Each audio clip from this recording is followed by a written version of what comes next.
You is this. I have been refound, not only by myself, but by God alone. For being refound, don't you think it will still follow you? This is a political era. Like you can Let remember. me tell you something. If you want me to lie to the people of this country, then I will not do it. I'm telling you factual story about me. You didn't force me to tell you. I'm telling you something about me. I want the Liberian people to listen to it and be able to vote for me. Look, Jesus Christ himself said, only the criminal will be able to preach the Bible and understand it better. Okay? Why do you think Jesus made that remark? Because he knew there would be criminal in the world. Look, if I go to speak chicken today, you'll put hanger on me and probably me in Bagan. Are you making this statement to get the vote of the young people who these days are called Zogos and Zogis? Or to maybe seek forgiveness? Let me tell you, I'm making this statement to identify myself and where I come from, the struggle I went through, so you can build your life from there, a younger generation, and know there is hope in the future. If I tell you things I did in Bagan before you were born, you'll feel discouraged. We were the one that's speaking chicken here, but today I can't do it. I want to be honest with you people. I don't want to tell you people a fairy tale story that you'll go home and do something. I'm being honest with you people. You said during the youthful days in Bong, you were one person who used to steal chicken. I'm proud of that too. And today coming back to tell the Liberian people that you want to have an elected position or occupy an elected position, don't you think someone may refer to you as an old criminal? And I need one to pour me, I will take it. I did it at that time, so I cannot dodge. But what I'm telling you is this. I have been refound, not only by myself, but by God alone. For being refound, don't you think it will still follow you? This is a political era. Like you can Let remember. me tell you something. If you want me to lie to the people of this country, then I will not do it. I'm telling you factual story about me. You didn't force me to tell you. I'm telling you something about me. I want the Liberian people to listen to it and be able to vote for me. Look, Jesus Christ himself said, only the criminal will be able to preach the Bible and understand it better. Okay? Why do you think Jesus made that remark? Because he knew there would be criminal in the world. Look, if I go to speak chicken today, you'll put hanger on me and probably me in Bagan. Are you making this statement to get the vote of the young people who these days are called Zogos and Zogis? Or to maybe seek forgiveness? Let me tell you, I'm making this statement to identify myself and where I come from, the struggle I went through, so you can build your life from there, a younger generation, and know there is hope in the future.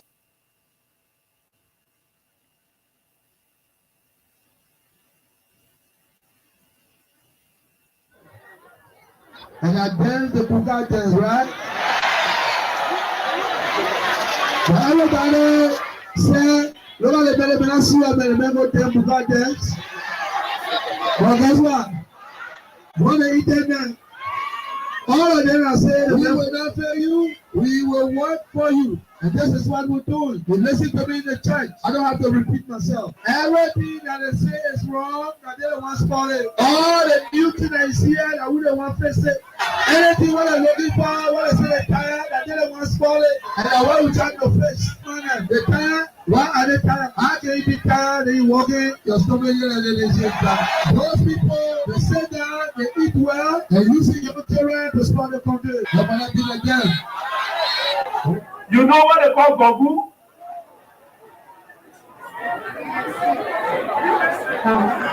You know Gogu? Okay, then when I wear the glasses, right? I can see you can see my eyeball, right? Even the small children, they'll say, look at your eyeball. They're telling them Gogu to wear because they can sleep. Oh!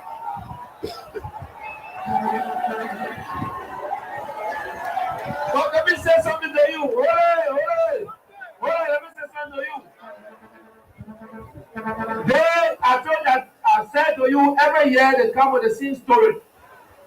Just another day, someone said that, when I was in the Senate, the president of the Senate, Georgia did not put a hand up.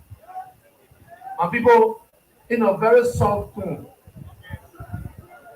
Yes, you are correct. You will not see my hand because every time I put it on, you'll be sleeping. So how you see my hand? Yes, you are correct. You will not see my hand because every time I put it on, you'll be sleeping. So how you see my hand? Mr. Pisari, you not be. Now you see my hand. But you forgot to know that for the first time, our chair recognized me. And everybody, the 30 men in that room, the 29 men in that room said our passport will be $50. George Manawia. I argued with them for 3 hours. They were never happy. Our parents go to the market, they get even $50. Our passport can be $50. And somebody comes to say, when they eat the Senate, I can put my hand up. I don't just talk. You know what I'm saying? I will talk to say the right thing at the right time, so I can be successful in what I do. And today, your passport stayed the same. I was a senator at that time.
Good afternoon, good afternoon. Good afternoon and a pleasant welcome to Freedom Hub on 87.9. This is the official voice of Freedom Communications Incorporated.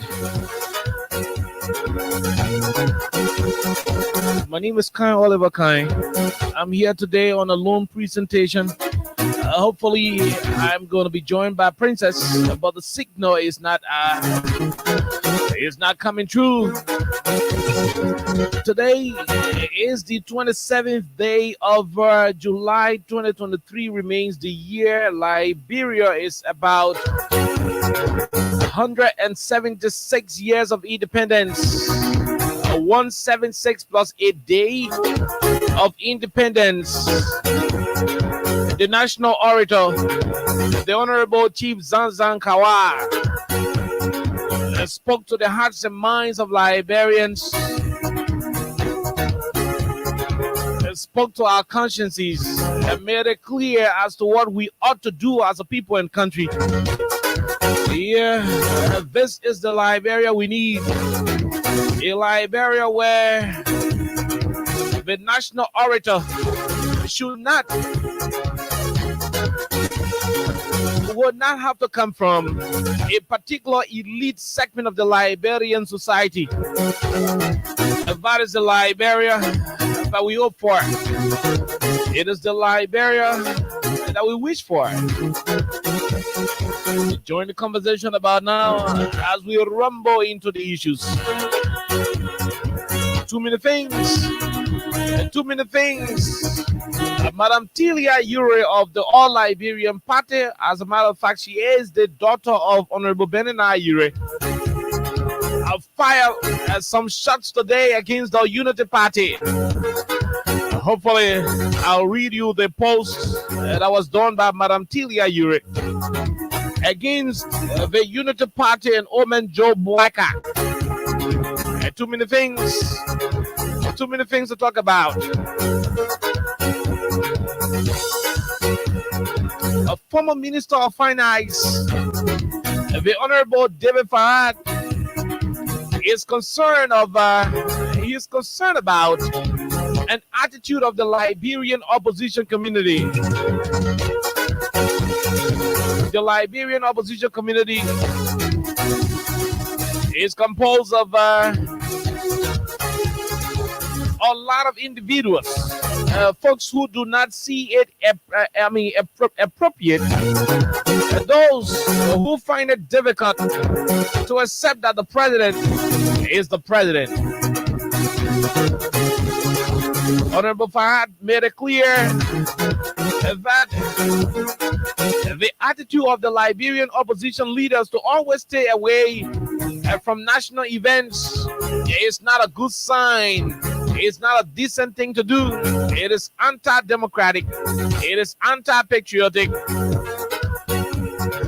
And you want to expand the conversation, and you want to run the debate on the anti-democratic nature of it, bring it on. When you find people in the opposition community, those who are supposed to be the government in waiting, refusing to participate in issues of national concern, national events, such as the bicentennial, the Independence Day celebration, the Armed Forces Day celebration, and other national celebrations. When you find the opposition community staying away, it says a lot about what they think of Liberia. In the wisdom of too many critics, in the wisdom of several individuals, in the wisdom of too many pundits, they think that the reason why these people will always stay away from national events is because one person is the president, is because there is a leader called George Weah, and most of them think, most of them are of the belief that in as much as the head of the country remains George Weah, it means they should not get involved. It automatically will suggest that there is nothing significant going on. And so they will keep themselves in a particular situation of arrogance. They will wear so much pride. And of course, in the end, they will refuse to associate with the rest of the country because of one man. And now the question becomes, is this individual the owner of Liberia? Is President Weah the owner of Liberia? And now, how the hell you gonna avoid attending issues relative to your country because you have issue with one person? This, in my mind, is not something that people who are supposed to be the incoming leaders of our country, it should not be the things they should be doing. And so that conversation will come up by the time we are done having a few bars of this theme song and having word from our sponsor, Crime Stoppers Liberia. Today is Hangover Day in Monrovia, Hangover Day in Liberia. And so when you make it to work today, just know that you are extraordinary. And that is Liberia for you. During the course of the second segment, we're going to be playing host to a team of Liberians from India.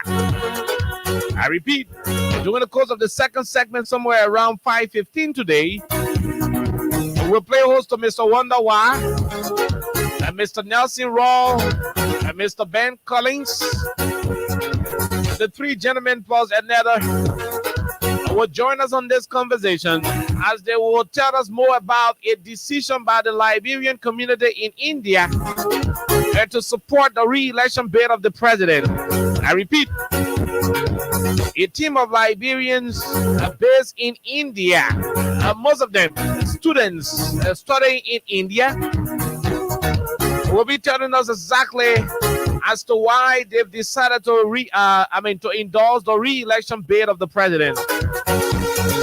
To have that conversation, Mr. Nelson Royal, and Mr. Wonder Why, and Mr. Ben Collins will join the conversation, and Mr. Tappet as well. The four of them will join the conversation via Zoom as we have a wonderful conversation at about 5:15 right here on 87.9.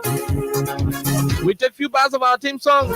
By the time we are done, when we come back, we rumble into the issues making the news in Liberia and the rest of the region where something funny is going on in Niger.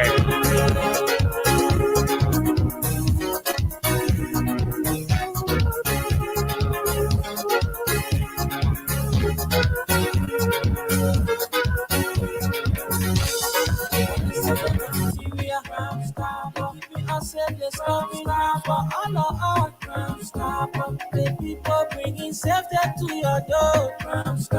Stopping crime and making peace for them before. Stop Liberia from the center to interior. Keeping us safe, let's stop for all. Crime Stopper Liberia is here for you. Remember, you see it, you report it. This is a message from your own self-omen, Omen Sam Sion.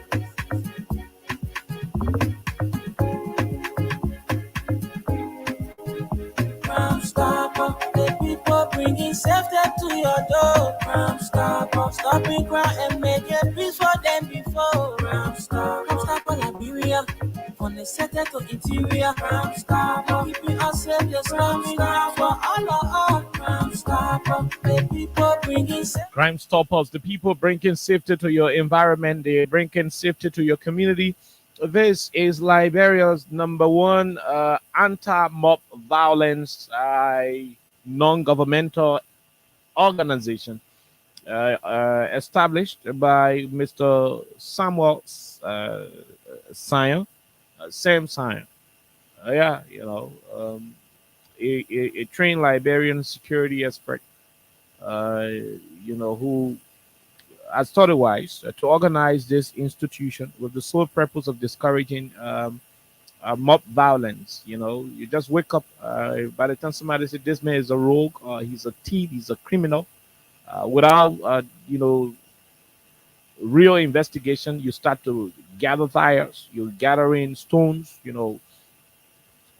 different materials to have that person, beaten, burned, or killed. Whatever the case is, it is not patriotic. It is unlawful. It is about taking the laws in your hands, and a society that is a civilized one should not get involved. What should be the order of the day is to give the rule of law the chance. When an individual is suspected of committing crime, what you do is to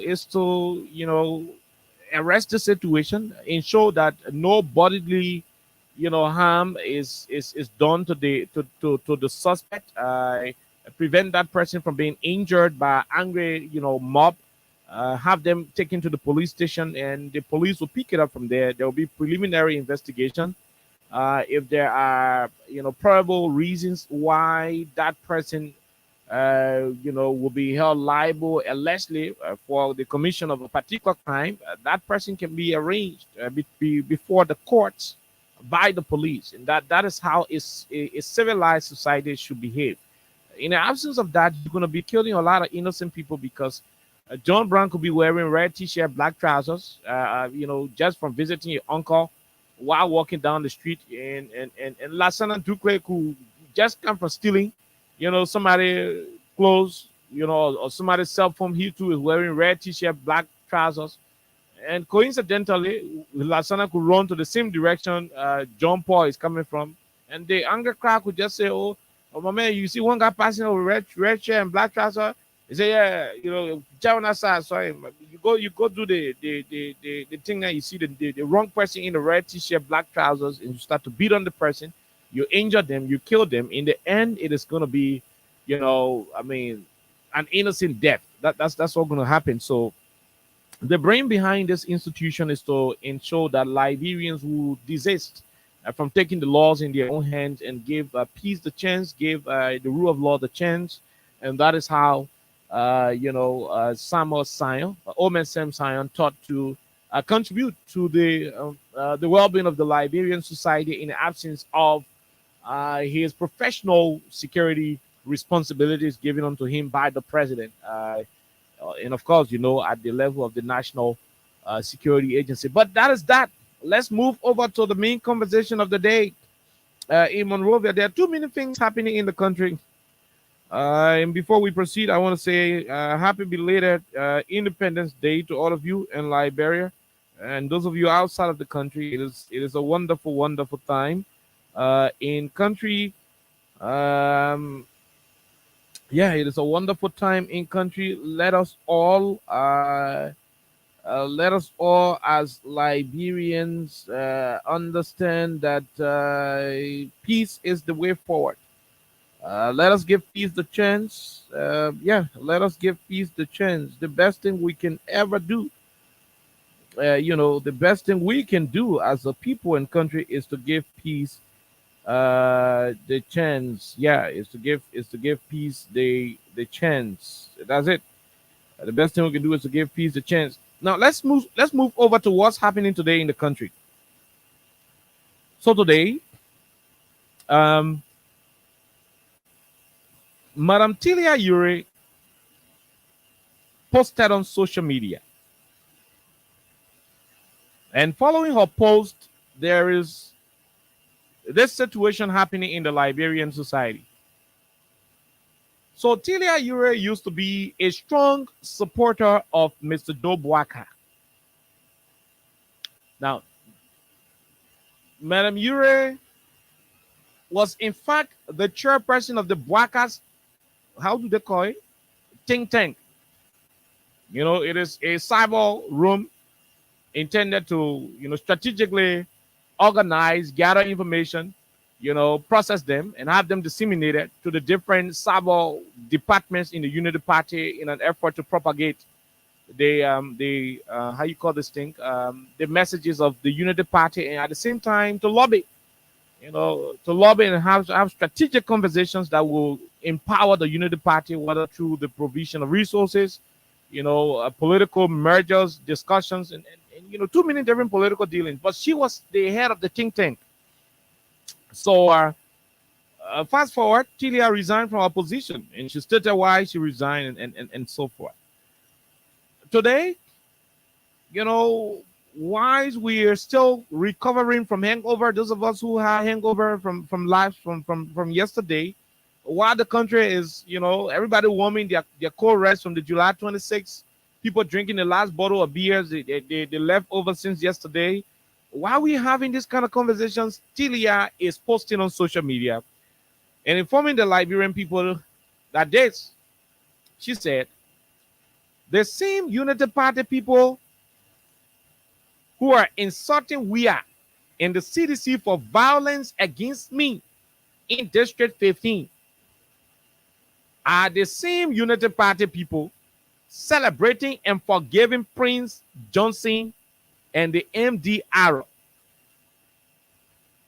those who are the global symbols of violence and chaos. In the words of Tilia Ure, this is hypocrisy. So at the end of the day, she wrote hypocrisy all in capital letter with an exclamatory mark to accompany it. So let me read. The Black Attack team, whatever the case is. Let me read what Tilia posted verbatim. So she said, the same UP people insulting WIA and CDC for violence against me in District number 15 are the same people celebrating and forgiving Prince Johnson and the MDR, the global symbols of violence and chaos. Then she said, hypocrisy. Look, and I have said this repeatedly, and the most interesting thing is that for some of you who are regular listeners of this radio station, especially our political shows on this platform, and at the same time, let me rephrase. For those of you who do not support what we do, for those of you who do not respect what we do, for those of you who have issues with the way we do our shows, but you continue to follow us on a daily basis, I mean, you're the ones I'm talking about. We've been saying all of these things, and like the people will say, we've said these things repeatedly, and in most instances, those of you who are just referenced will always brand us as being repetitive, meaning we're saying one thing over and over. You will brand us as being one-sided. You will say we got no integrity.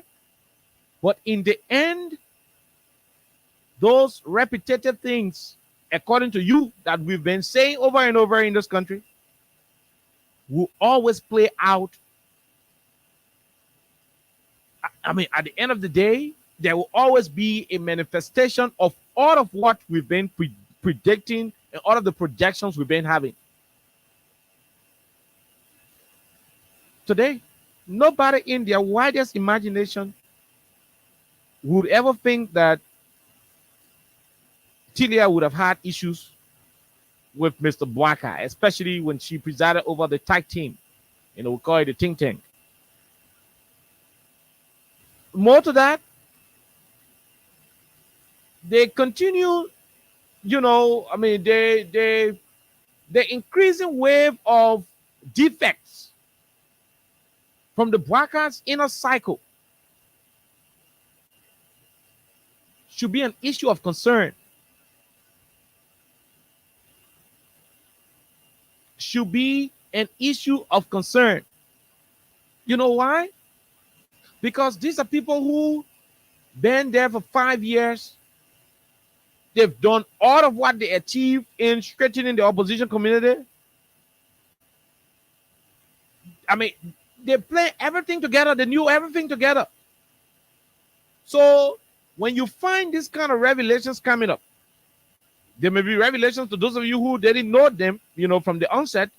But for us, when you find this validation of our previous statements coming up, then it is a clear thing of joy for people like us, because we are alive and still living to see our political projections being actualized. Tina is saying, the Tina, hypocrisy. That's what she's saying. She said for you people to be accusing Jawia and CDC for, you know, say, oh, Jawia and CDC left violence. CDC men left violence. For you people to be branding CDC and Mr. President as violent people, but at the same time, they are calling Prince Johnson hero. They're calling him Reverend Pastor and they're praising him. In the words of Tilia, that is hypocritical. That is it. In her words, it is highly, highly hypocritical. Now she went on to say in I mean the same today, she went on to say, she went on to do this other post. She came back. She said, in the October elections, I will support whoever I believe is best for Liberia. I fear nobody and will not be intimidated by any group of people either. This false narrative that if somebody doesn't support the Unity Party, they are going against the country is toxic. That Tilia talking, Tilia say this false narrative that if any group of people, okay, if somebody doesn't support the Unity Party, then it means that they are going against the country's, you know, they're going against the country is toxic, divisive. and an outright ridiculous. That is what Tilia wrote. And let me read it for the second time. She said, this narrative that if someone doesn't support Unity Party, they are going against the country's, I think there was a typo there. They are going against the country is toxic, divisive, and outright ridiculous. I advise my friends to develop a more strategic campaign plan and message if they are serious about winning this election. Parties and leaders earn trust and support. They don't demand and feel entitled to it. We are too advanced in our thinking to subscribe to this. Then she went on to say, nobody's mistakes or bad choices will be my bondage. I will support a team that my conscience tells me is best for Liberia in the short and medium term. Not a team or train that has lost its direction. Period. You all can insult me, whine, or cry under my post. I would not be shaken or deterred from speaking the truth.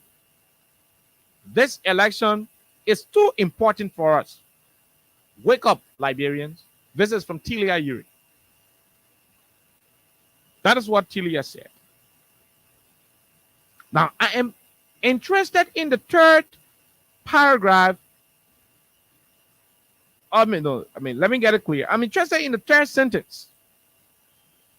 And this is what it is.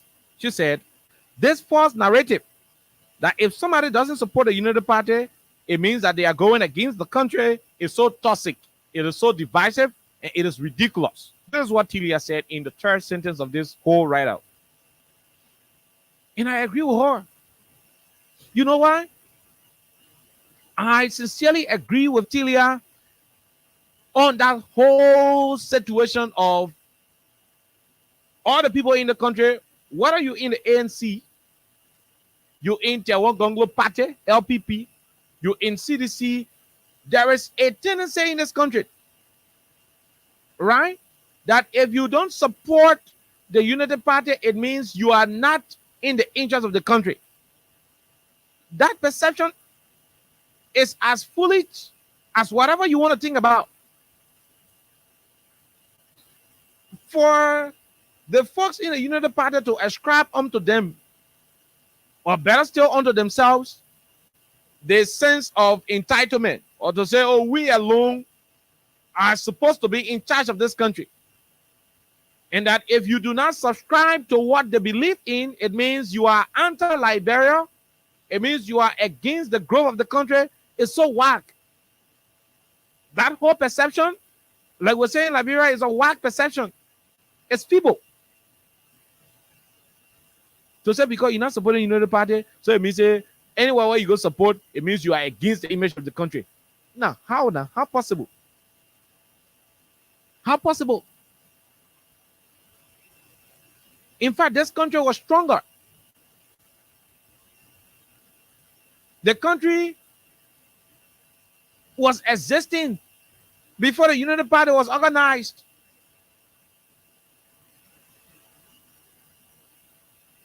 I can say this to you any day, any night, that the country gave more to the Unity Party than what the Unity Party has given to the country. So how the hell, if somebody is not supporting the Unity Party, you consider them to be anti-Liberian? You think that they don't love the country. So Tilia said it is a terrible and toxic perception to think that because she's not supporting you again, it means she not let the country. To think that is to pride yourself in arrogance and refuse to accept others for who they are. And no good politician will exhibit an act of intolerance and think that the people will see them to be the best option. No, if it's not you, it should be no other person. So in the wisdom of the people in the United Party, according to what Tilia wrote, the whole country should support United Party. If you do not support United Party, you are against the country. Why not? I mean, what is the logic?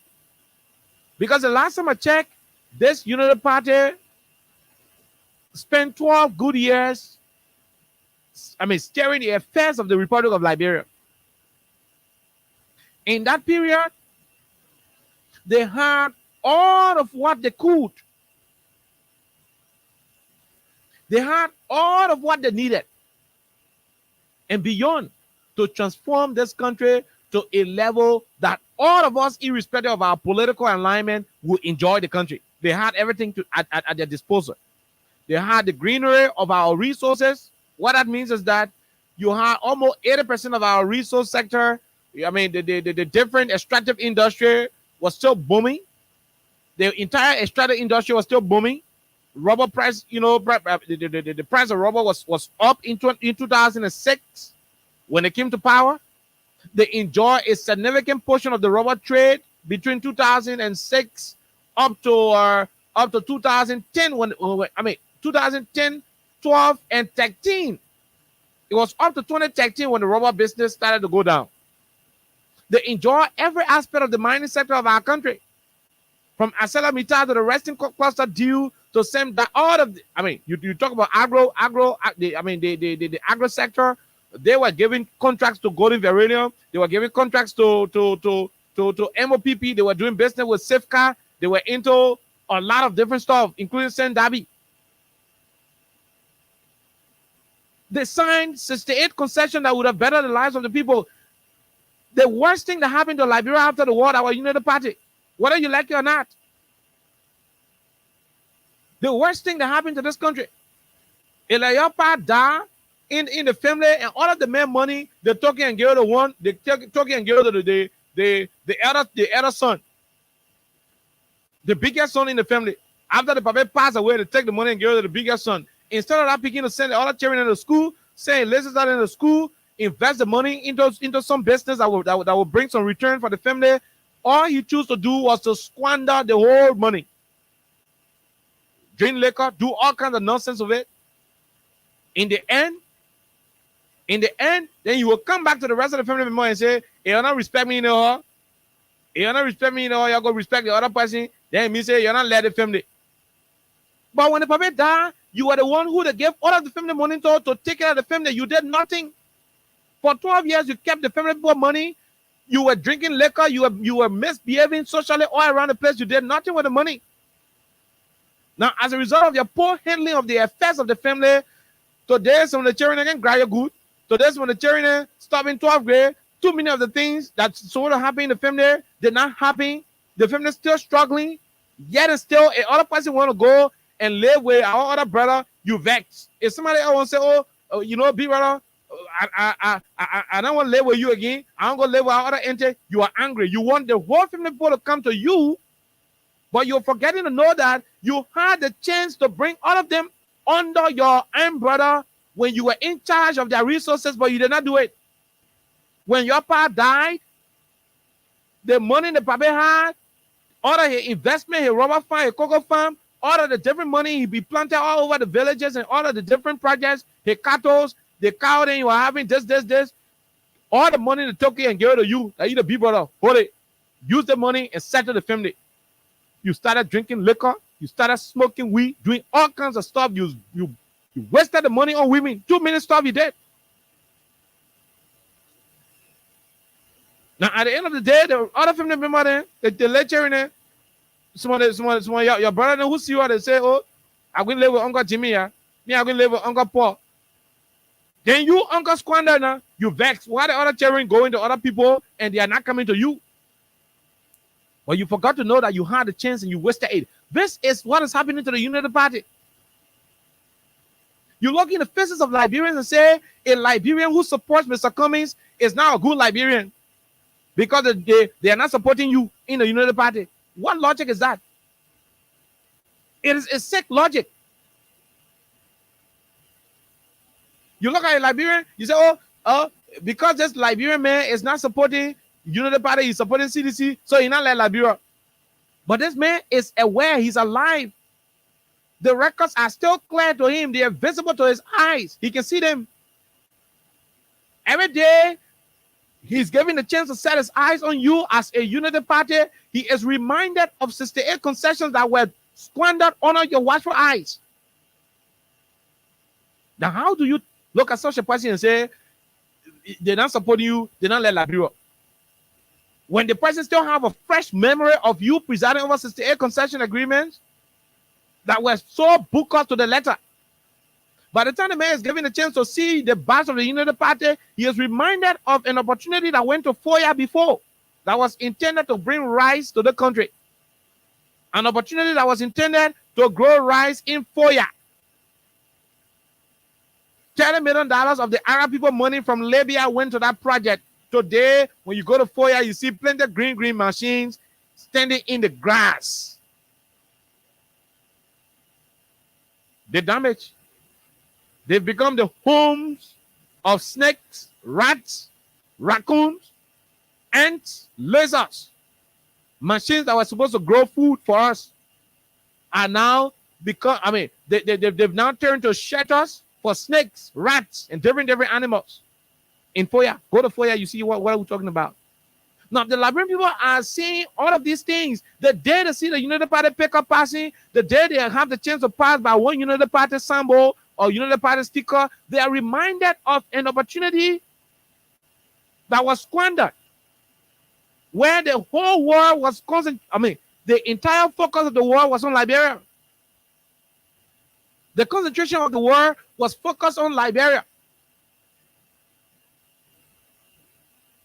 15,000 men and women in arms with the blue berets under the UNMIL, mission were stationed here. UNMIL alone invested a little over $500 million domestically in our budget. No, they didn't put the money in the Ministry of Finance. They were paying their staff per diem in the country. The men who used to wash their bedsheet, clean their area, they were paying them money. They were paying their drivers. They were buying fuel oil. They were buying gasoline. They were purchasing trash cars. When you put all of the money they can spend in a whole year time, it's around $500 million. That was a great stimulus to a local economy. Those were favorable economic conditions that any government that was very sound, a government that had the interest of the people, would have utilized at the maximum level and provide those basic social services to the people of our country. What happened in the end? At the end of the day, instead of growing more food, instead of paving more roads, they were not concerned about it. They were busy increasing the salaries of individuals in government who were doing literally nothing. A record is here where the Secretary General of the Unity Party, he's a former Secretary General. I don't care about, the status of the position anymore. But he admitted how they were paying somebody $30,000. So, for Tilia to leave a party that is on record for paying people up to $20,000, $30,000 per month and go support other Cummings or go support George Weah or go support Taiwan Gonglo, how is that action against the country? Oh, you think Tila doesn't know? Tila is aware that this uncle who they took the family property and gave to, he squandered it. He did not do anything good with it. Some of the children not even graduated from elementary year. Some of them still renting. Some of them still doing this one. He was unable to do anything good for the children. Tilia is aware. She's seen it. And he said she should go back and go worship the uncle who squandered all of the opportunity in the family. And so because she's not doing it, you say she's unpatriotic. What is patriotic? In supporting a party that messed up a glorious opportunity for the country.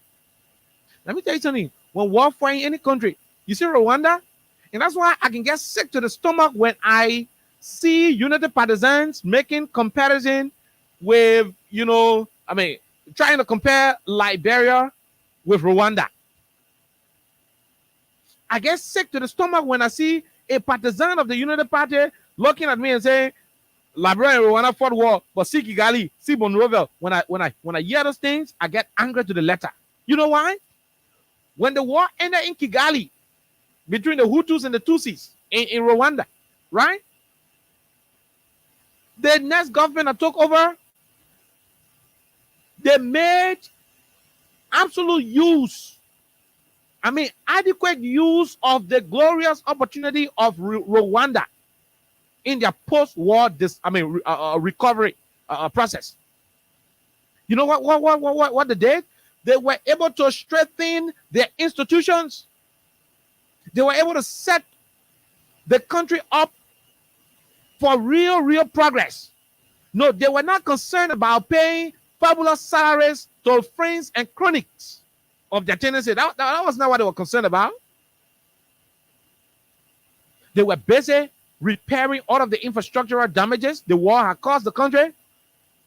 They were reaching out to places where the natural resources of the country, were located, so that they would link those places with potential investment. So at the end of the day, in 10, 15 years' time, they were able to connect the entire country, and they were able to solve bulk of the problems that were confronting the country from a structural perspective. Here we are in our war era. A period where we're supposed to get involved with our recovery program. We took 12 years of that period, and we were unable to connect all of the counter capitals. A party that presided over that era is looking at you and I in the face and saying, if you're not supporting, you're supporting another party, it means you're not letting the country. What kind of arrogance is that? I don't even want to say that's hypocrisy. If this was not a radio station, I would have used a particular phrase, but I'm just being guided because I don't want to let it out. But the whole thing, for the sake of for the lack of the better word, that thing is just pure nonsense. To look at me, to look at him, look at her, and say because they are not supporting United Party, it means they not let the country. What is there to lack about United Party in the country? What is there to lack? Is it the era where one person working at a government ministry, who is a director, will be making $1,800 in gasoline on a gasoline slip? $1,800 gasoline slip. He's a director. He's making $18 in gasoline in coupons. Ministers were taking up to $4,000-5,000 in coupons. When you add a salary, in the end, when you put all of the different, benefits together for deputy ministers were making close to $6,000-7,000 when you put all of the different stuff together in the country.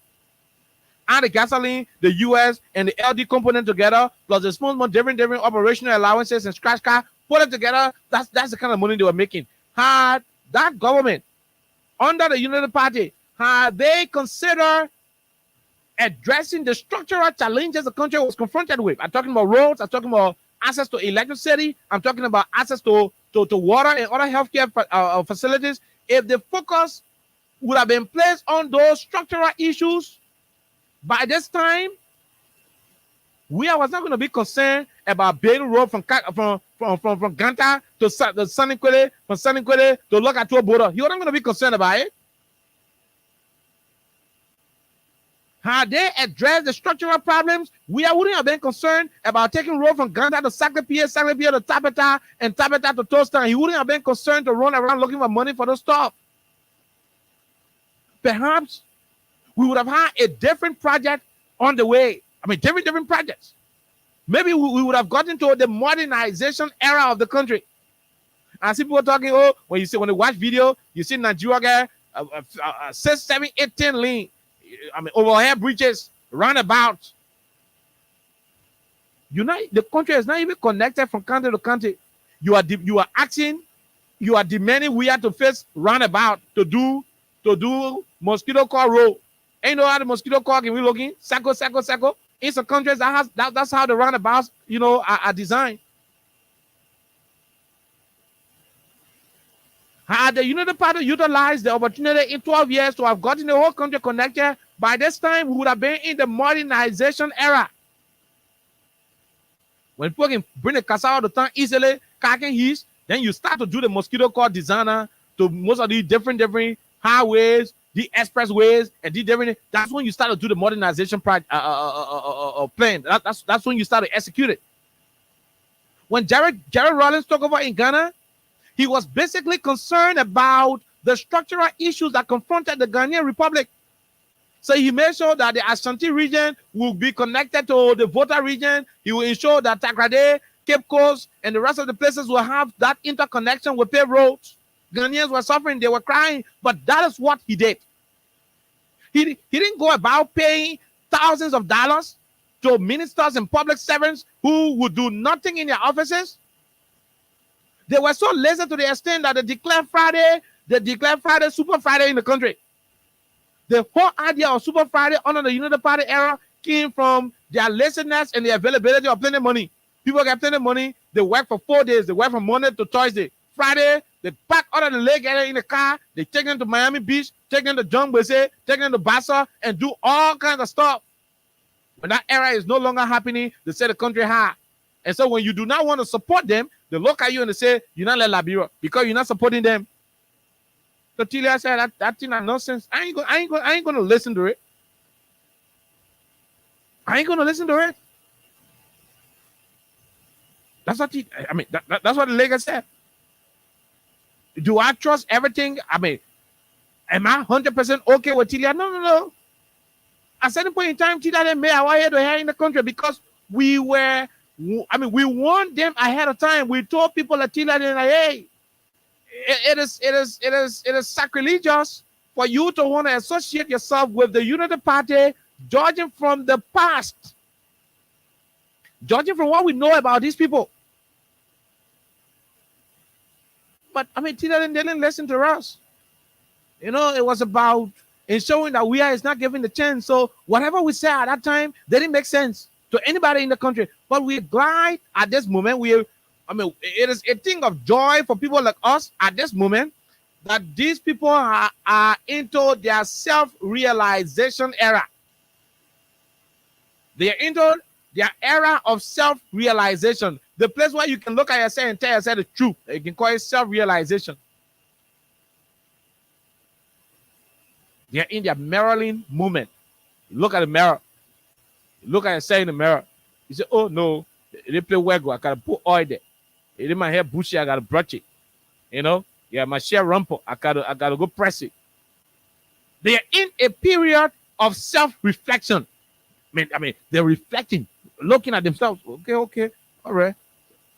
So it is not us talking to them anymore. It is them looking at themselves and saying, we were in error. So when you read Tilia's post, when I was reading it this morning, I read it with joy. You know why? Because it is a validation of all of what we've said on this platform, all of what we've been saying on this platform, and some of the things we'll continue to say until almost all of them will reach to a point where they can change.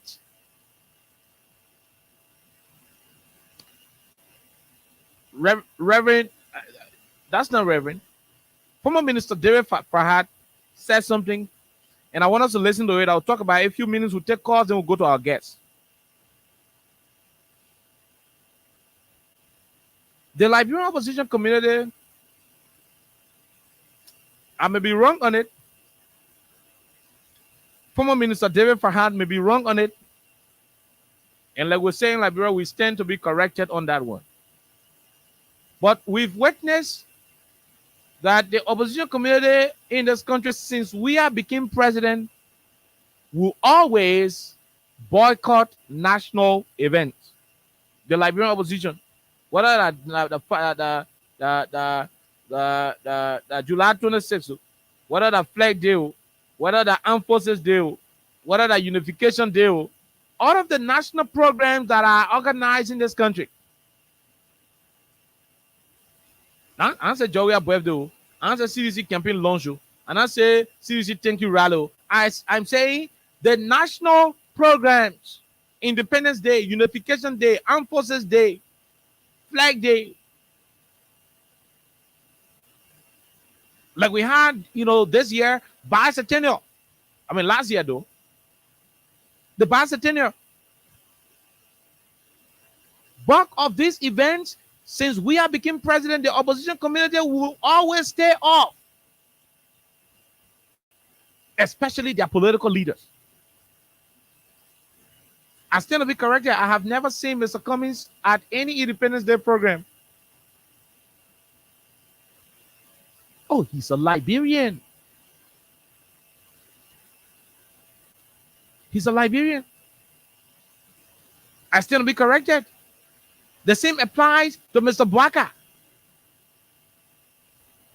And you can name the rest of them. Now, my take is, why are they doing it? You know, they have some kind of church somewhere one time. I mean, some kind of church somewhere once upon a time.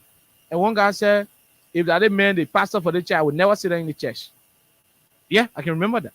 I'm not going to be exact about the church because I don't want to bring anybody, you know, under the bus at the moment.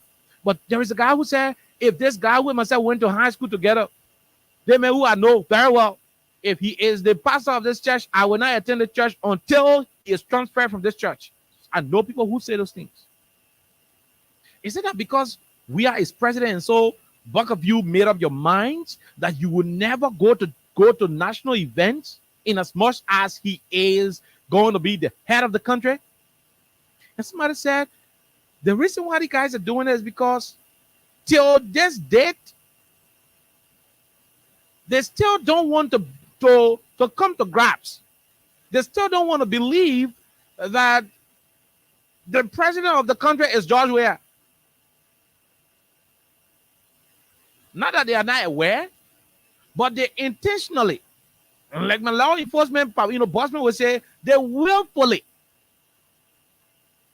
decided to have this thought that in as much as the head of the country will remain Weah, we will not go to national events. That's just simple reason. Number one, at Independence Day programs, sometimes when the president is about to come in, everybody can stand up. A lie? No. I'm being honest about it. Sometimes when the president will come to make a statement, sometimes people can stand up. I'm being told these people will not want to be subjected to that kind of thing. Because in their mind, the man with the president is not supposed to be president. No, he's not supposed to be president. So I cannot go to subject myself to a process where bulk of the respect will be given to him. But whether you like it, you don't like it, the man is the president of the country. Now remove the man from the position. The presidency of this country is sacred, like all other countries on the planet. The presidency is a sacred position. So if you become president tomorrow and the rest of the people in the country choose not to honor national events, now you know what's going to be happening? It's not going to be a personal battle between you and them. It's going to be demeaning the image of the country. I mean, that's what it's going to do. You have foreign leaders coming to the country to honor the the Independence Day of the country. The president of the Gambia, Adama Barrow, was here. The Ghanaian Nana Addo. We've had instances where Macky Sall of Senegal, Mada Bio of Sierra Leone came here to this country at SKD. You find foreign dignitaries, head of states from different countries around the world visiting your country on your national day, and you sit home because you say you opposition. Now, how do you define what you do and the patriotism that you have in your platform? Because most of you in your political party platform and the manifesto you're doing for the campaign, you have patriotism, nationalism, this and that, love for country, you got it there. So how is sitting home going to correspond or correlate with the patriotism, the nationalism, all the kind of things that you put in your platform? How is it going to commensurate? How is it going to commensurate? Just how? So you see, when you stay up, you're not doing it to Weah. Weah is the president. The country is not for George Weah. Let's say this. The Republic of Liberia is not a personal property of George Weah as president. Neither is it the personal property of any single Liberian. This country is for all Liberians, irrespective of who you are, what place you come from, what kind of book you know, which school you attended, who your mom, who your pa. It doesn't matter where you're from or your alignment, in as much as you are a legitimate citizen of this country, you are equally a custodian of the country like any other Liberian. And so for you to sit down and say, because Weah is the president, so I will not be attending to do that, it's to validate that he's the president. He doesn't need your validation. No, I mean, let's just be honest with the conversation, right? Weah doesn't need the validation of anybody to make him president. The day he was inaugurated, he became president of the country. And that's why I'm saying, when you're driving on the boulevard, Tottenham Boulevard, the different places, most of you, the political leaders, sometimes you can be driving, you know, on your one-on-one thing. Eh? When we are coming, you can park. Why you can be doing the arrogance? What, okay, seeing that y'all got all the arrogance in you, say, oh, I can sit down and man, that means so go sit down in one hall. Then they say the president come here, I stand up. I will not suggest myself. So okay, when you think you're so big and you think you're so proud and you're wearing this arrogance and this sense of entitlement and bigotry, and you are displaying arrogance here and there, if you think in that form and manner, why when the president come in, you can park your car on one side? No, I thought you sort of say you be man and you did what it did. Weah doesn't need anybody validation to make him president. He's the president of the country. So what you're doing, you're not doing it to him because he is the president. Until the Liberian people can decide that he is no longer their president, he remains the president of the country. So accord him that courtesy and do what you ought to do for the country. You can be talking about, or you can be promising a democratic space when you become president of the country and you are unable to attend national functions. Like I said, Independence Day celebrations are not CDC rallies. No, they are not George Weah Thank You program. These are national events where foreign dignitaries are invited. How you want to be president of the country and you staying away? Political party leaders are not even attending. And the only reason is because somebody is of the opinion that the man in power, the man in charge of the country is not competent. The man in charge of the country shouldn't have been elected president. The man in charge of the country is not a presidential material. And because of that, they can't sit down there. That's discriminatory. That's pure discrimination all by itself. Now, to do that, and at the same time, putting yourself as the best option for the presidency is contradictory. Let's listen to Mr. Fahad, the former Minister of Finance. Then we'll take our break, we'll come out, we'll take calls, and get ready for our guests. Let Baby Boy try and see if we can do the connection. We own Liberia, we are Liberians. President George Weah doesn't own Liberia.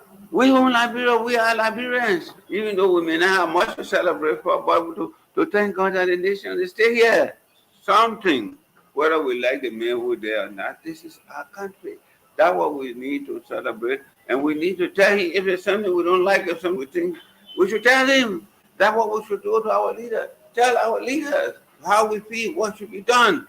We can't sit down in our car and, the country has to progress. It can only progress if we, the citizens, take that initiative by coming together or speaking out on issues that needs to be spoken about. And I want to say that what we need now is, as we celebrate our 176 years, we need to pray to thank God that Liberia is still here. President George Weah doesn't own Liberia. We own Liberia, we are Liberians. Even though we may not have much to celebrate for, but to thank God that the nation is still here. Something, whether we like the man who there or not, this is our country. That's what we need to celebrate. And we need to tell him if there's something we don't think, whether we like the man who there or not, this is our country. Whether we like the man who there or not, this is our country. Like the man who they are not, this is our country. Men who they are not, this is our country. Whether we like the men who they are not, this is our country. Something, whether we like the men who they are not, this is our country. That's what we need to celebrate. And whether we like the men who they are not, this is our country. That's what we need to celebrate. And we need to tell him if there's something we don't like or something we think, we should tell him. That's what we should do to our leader. Tell our leaders how we feel, what should be done. Doesn't it shake us in the inside? I mean, Thomas Greenfield, all day she's preaching corruption, Liberia is corrupt, Liberia is dead, Liberia is died, corrupt. Don't we hear, don't we see? Look at how dirty our cities. I just coming from curious, but with men who they are not, this is our country. That's what we need to celebrate. And we need to tell him if there's something we don't like or something we think, we should tell him. That's what we should do to our leader. Tell our leaders how we feel, what should be done. We can't sit down in our cacophony and, the country has to progress. It can only progress if we, the citizens, take that initiative by coming together or speaking out on issues that needs to be spoken about. And I want to say that what we need now is, as we celebrate our 176 years, we need to pray to thank. Okay, so there you have it. Former Minister of Finance, David Farrar, whether you like the man or not, he's the president of the country. That's what he said. So I know what this thing is about. And the more you look, and that's why I keep saying the opposition community in this country, specifically those in the current opposition, those who make up the spectrum of the current Liberian opposition community. I hate to say this thing, but they're not smart people. They may be educated, politically, they're not smart. You know why? Because whether you like it or not, whether you accept this fact or not, a good portion of the Liberian society, a good portion of the Liberian population will account for people who are marginalized. Let me say that one in simple English. Plenty of the people in the country, all people who are in the country, plenty of them in the country, the people then who, the ordinary people then, native people, just ordinary, by play, bitter, seller, tyranny. Whether you like it or not, they are country people. They are not from the elite class. They are ordinary poor people. And both of these people see themselves in George Weah. And that's why I said the opposition is not smart. Most of the country people, most of these, poor people, less fortunate people, the downtrodden masses, they see George Weah as a representation of them. For them, they think he is their kind. For them, they see him as their mirror. So when you keep putting yourself in the saying that, oh, they may not know Bogo, they may not be president. The more you keep looking at George Weah and you keep telling him he not supposed to be president, he not know Bogo. I mean, what kind of thing here? The more you keep saying it, the more the people start to see you as being against their well-being. And that's why I say you are not smart. That's why I keep saying the opposition community is not smart. They are not. Over 80% of the people in this country are struggling people. Over 80% of the people in the country do not. Hey, over 80% of the Liberian people do not get passport. Hello? I mean, I may be wrong on it. But somewhere between 65 to 70, 80% of the people in the country ain't got passport. I'm saying they are ordinary country people, downtrodden, suffering people. For them, they see George Weah as a symbol, as their identity. He is almost like a mirror. In the presidency, they see themselves presiding over the affairs of the country. That's how they see themselves. Hello? That's how they see themselves. When they see George Weah as president of the country, they see themselves presiding over the country. So when you pride yourself in this arrogant posture, this arrogant mindset, like, hey, what kind of nonsense here? Why the country like this? What kind of thing we see here? I mean, our country now is be in the hands of these kind of people. The more you keep speaking in such demeaning tone about the president, the more you keep demeaning his government, the more you keep making him to appear like the presidency is not for people like him, the more the vast majority of the people who see him as their symbol, the more they keep clinging onto him. You see why when you do all of your nonsense noise around the country, when Joe Weah say, you come, I want to talk to you. You see why the country can still be overcrowded with blue uniforms and blue t-shirts, red berets? Because you've done nothing to take these people from George Weah. You've done nothing. The more you curse Weah, the more you denigrate him, the more you speak demeaning things about him, the more his people are glued to him. Because for them, they see him as that shield. Hello? And like you cursing the people in the yard, you go in some other yard, then you cursing the pie in the horse. You cursing the man. The rest of the children will go line up behind the puppy. They're not going to leave from behind the pie because they know that if the puppy is down, they are doomed. The children are aware that if that puppy fall down, if he doesn't receive the moral support and he's down, automatically they themselves, their future is in bleak. So they will rally with him. That's why I say you're in opposition. You guys going to school, you know good book. But you know why? You are not smart. I know this thing I'm saying is hurting you, but that's the truth. You are not smart. To win this country, to win election in this country, you should have over 80% of the ordinary people voting for you. Hello? No. You guys didn't hear this one. Okay, I think our guest starting to arrive in studio. So we're going to take calls to go. To win this country, you should have about 80% of the ordinary people with you. That's what you need to have. That's what you need to have. Right? To win this country, you should have about 80% of the ordinary people with you. That's what you need to have. So the more you keep insulting the president, the more you keep making it appear that he doesn't deserve the presidency, the more the ordinary people start to see you as that individual who is anti-ordinary, anti-downtrodden, anti-masses. You think when we are saying, I want to talk to you, but we want to talk to you, the whole country can get blue. We'll leave you right there. We'll take this quick break. We'll come back. We'll take the quick break. When we come back, we'll take a few calls. Then we'll go to our guests who are already in studio via Zoom. We'll go to our guests who are already in studio. They're from India. Well, let's take this break to be right back. The people bringing safety to your door. Stopping crime and making peace for them before. Stop Liberia from the center to interior. Keeping us safe, let's stop for all. Crime Liberia is here for you. Remember, you see it, you report it. This is a message from your own Omen Sam Sanya.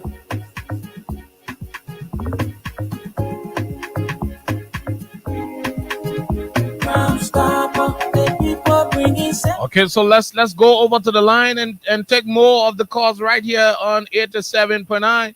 Yeah, my oh yeah, that's exactly what it is.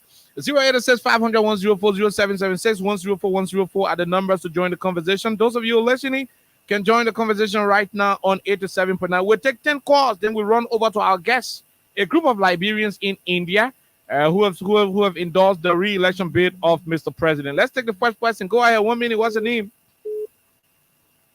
Good evening, Kewake. Good evening. Let's hear you quickly. Yeah, this is Peter Lynn Peters. I'm calling from a fish thinker. Go ahead, Peter Lynn. Yeah, actually, when I read a post this morning from staff, and then I went in the comment section and saw some things what I would say, most especially those guys from the Labour Party, insulting killer, saying all kinds of things. I mean, I felt so devastated. You see, this is the same thing that I've been up and down, all on the rain and sun because of JMB. Because of him. And she has been giving all of us support, not just moving around, but financial support as well.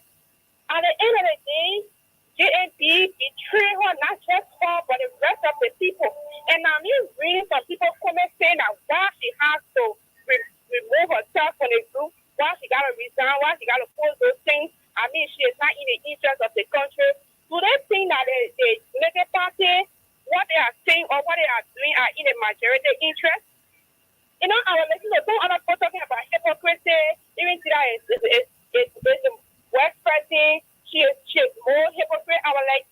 What are they trying to say? Thank When you. support somebody for over 5 years and then the person betray you, still go and support the person. Thank you very much. By interest. Therefore, when you are supporting an individual, they should show that same support to you as well. Everybody want to achieve something. Thank you. We leave you. We'll take the other person. Go ahead. 1 minute. Yeah, good evening, Oliver Khan. Good evening. Quickly. No time. Yeah, my name is Prince Julie, and I'm calling you from the Brooklyn Town. Go ahead, Prince. Khan, let me appreciate you this evening for your topic on discussion. You know, by the opposition escaping all of the national and holiday celebrations in this country, it's just all of the claims, the way the claims to rule us, the way the claims to rule us. By you escaping, the president of the country calls for a meeting on the National Unification Day. No of the opposition at the 10 program that day. Yesterday, we the end of them. So what are they us? The people think they really love us. They don't love us. They hate us. They don't see us dwell in peace. They don't see us dwell in war. So we tell them that go with our battle. We will make sure to maintain Joseph the Dreamer and replace him with Joseph the Sleeper. Thank you all so much. We leave you. We'll take the other person quickly. 1 minute. Go ahead. Okay. We leave you right there. Let's take this other caller. What is the name? Where you join us from? Quickly. Go ahead. How you doing? Okay. We're great, my brother. Quickly. Let's hear you.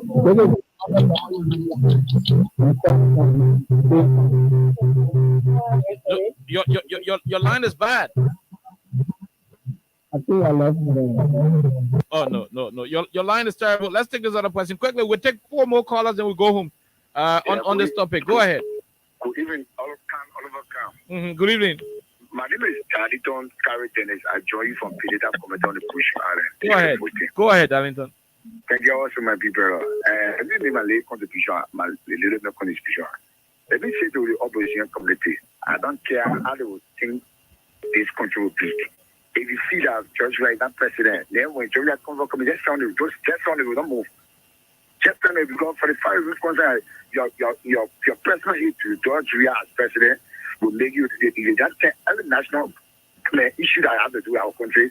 You get to know to yourself. And to assist you should think of because president says the interest. You can be in a political marriage, then you dedicate your whole time to the marriage, and then a day, someone starting at the family, you think you have to say, are you change? Okay, so thank you. No one should fight in your country. Thank you very much. Thank you. We leave you. We take this international caller quickly. We'll take 3 more, then we'll go to our guests. Let's hear you. Go ahead. 1 minute. Okay. How are you? We're great, sir. What's your name, Chief? My name is James Ellis, calling from Minneapolis. Minneapolis. Go ahead, James. And listen to the people from Unity Party going after Taylor. The last time they did it to Lehman Bowie, when Lehman Bowie said to Ambassador Barker he was not well, they went all insulting the lady. So how would you expect from these guys? They have nothing to tell the girl. Now they are starting insulting her because she's saying that she's not going to support them, so she anybody state. So the kind of thing about confidence you put for Unity Party. So we expect it from them because what happened to Lehman Bowie and happened to Taylor, that the kind of country they want to run, if it disagree with them, they start to insult you or sending police to your house. I don't think it should work that out. So then the guys express themselves. Why are they going after all that? Thank you very much. Why are they going after? Thank you very much from the U.S. Let's take the last 2 from Liberia. Go ahead. Let's hear you. Good afternoon, Chief. Yeah, thank you for the top down on this one. I'm calling from Brother Yellow Flower from District 17. Go ahead from Bravo. Let's hear you quickly. No time. We gotta go to our guests. Yeah, I'm Mohammed Sai. Thank you so much. You know, I have one thing to say, Oliver. You know, when you say people good, it's hard for you to succeed. You see the people that they're younger, they're in politics. How to president they can succeed when we are into politics. And up to the they are not succeeding. They are succeeding. The only thing they got to do to say them they're good. They can be successful until. Thank you so much. Thank you. We take the second to the last. Go ahead. You're the second to the last person. Quickly. Okay. Hello. How you doing? Quickly. No time. You're the second to the last. Yeah, my name is Fatmata Sevi. Anyway, my name is Fatmata Goyavato. Because my name actually is after my wedding. Go ahead, my dear. Yeah, okay. Thank you for the topic of discussion this afternoon. Okay, the people, they are confused. Yeah, me, I knew that the people here, the correlation they have that time, me, I know that they will not make it. Because all of them greedy for power. And when you see the truth, they will always be there to fool you. When you so tell you said that people, when you follow, tomorrow you will see the truth. And today you see the truth that once you move from the army. And I welcome by Jessica to 3C. Yes. Thank you. We leave you right there. Thank you very much. Let's take the last caller, then we go to our guest. Go ahead, 1 minute. Let's hear you quickly. Hello. Hello, let's hear you. There is my original door, the president of TGC Party. Go ahead. First of all, I want to tell the Papa thank you. Oh man, Zanzakawa. You see, no opposition. The Lord someone talking. And they not call President we are. They not say negative thing about President we are. Those people will never be happy. They wouldn't want to see people talking evil thing against President we are. No matter what they must do, the person should talk evil. That the only way they can celebrate that person. But they still that the Papa gave a message. The Papa say you can't be in government. Then you be opposition to government. You gotta support the government. And when I talk about traditional council, those people they are traditional. Thank you. They're supposed to go against president. So when I hear the opposition talking negatively, I can hear one or one of the correct. But because of their hate for president, we are not for. Then why you see them many days, they are dead, they are evil, many days, they are doing so many things. So when I take them serious, we just waiting for October to go get it. President, we are in re-election. Thank you. Thank you very much. We'll take our break. Abraham Kamara, you need to come to studio to get something arranged. Let's take our break. When we come back, we join our guest from India. Let's do this quickly. Stop Liberia, from the center to interior. Stop, keeping us safe, let's stop for all of us. Stop, the people bringing safety to your door. Stop, stopping crime and making peace for them before. Stop Liberia, from the center to interior. Stop, keeping us safe, let's stop for all of us. Gunstopper Liberia is here for you. Remember, you see it, you report it. This is a message from your own Omen Sam Science.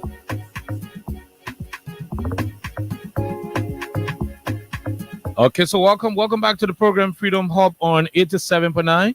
We have in studio at the moment, at the moment we have what?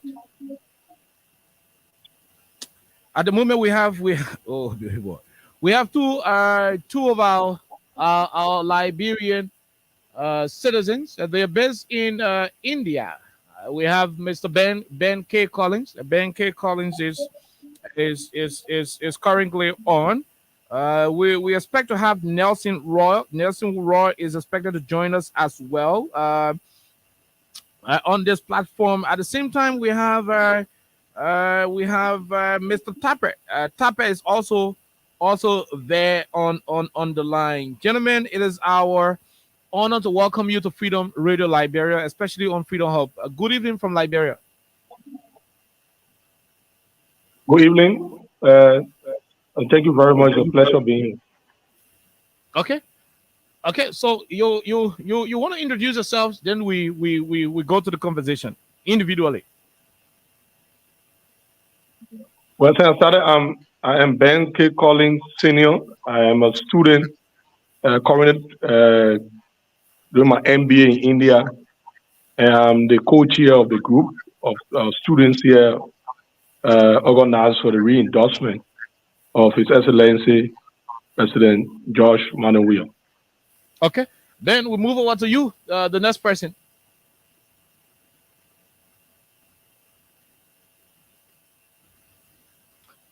Tape, are you getting us?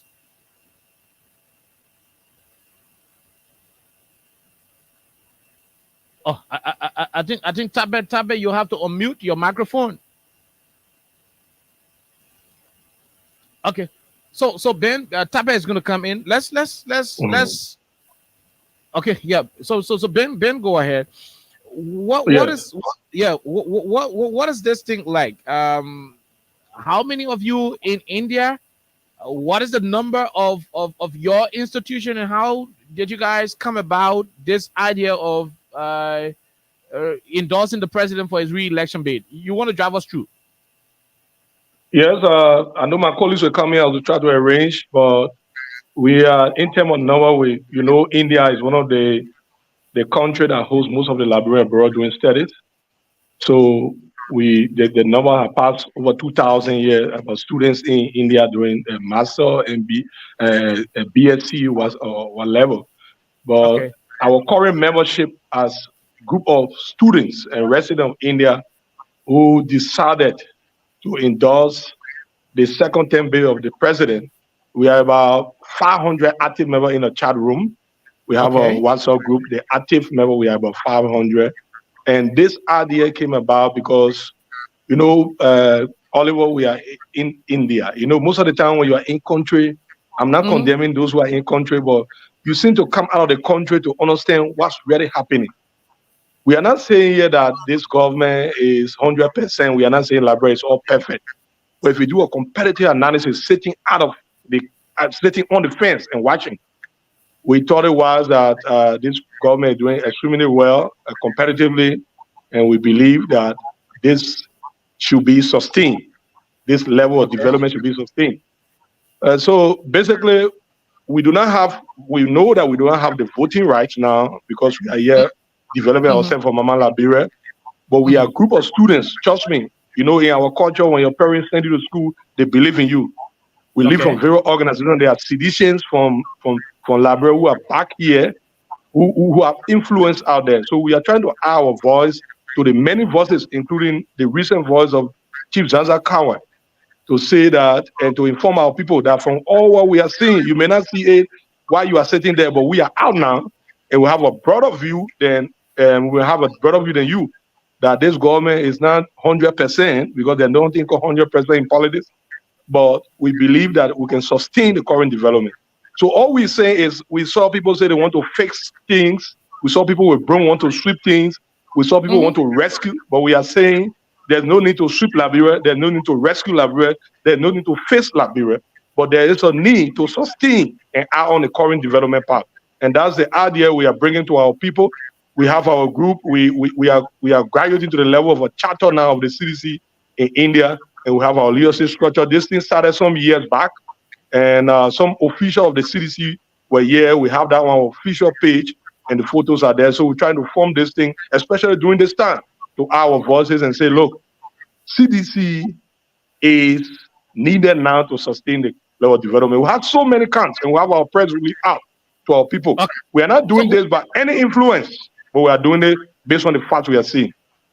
Okay, let's go over to Tapet.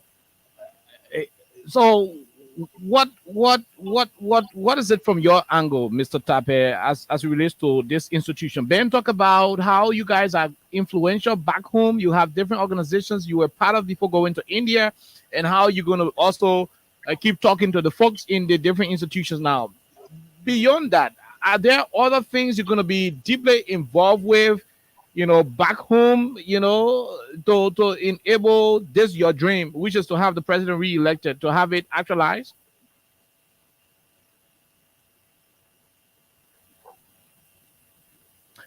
Tapet, your microphone is still muted. You got to unmute your microphone.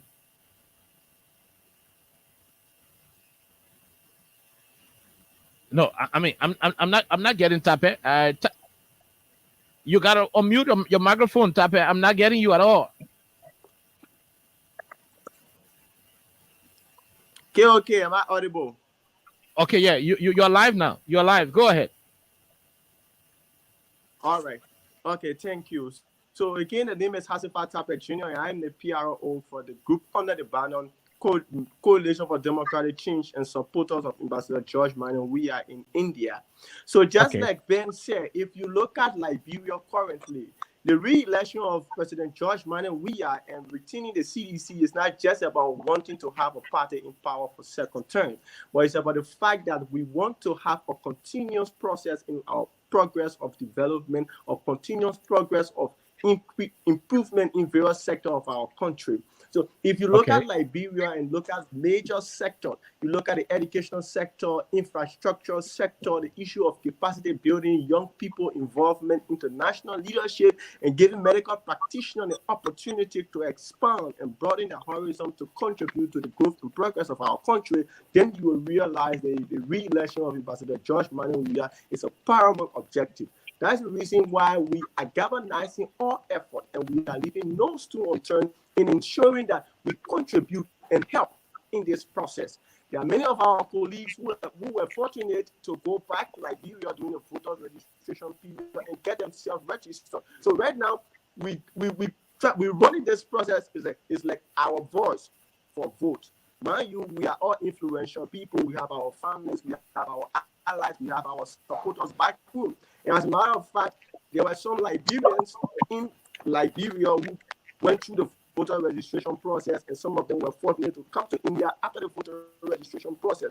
We are also going to ensure and work out modality that come toward them. These register and recognize voters will go back and cast their vote for Ambassador George Manneh Weah.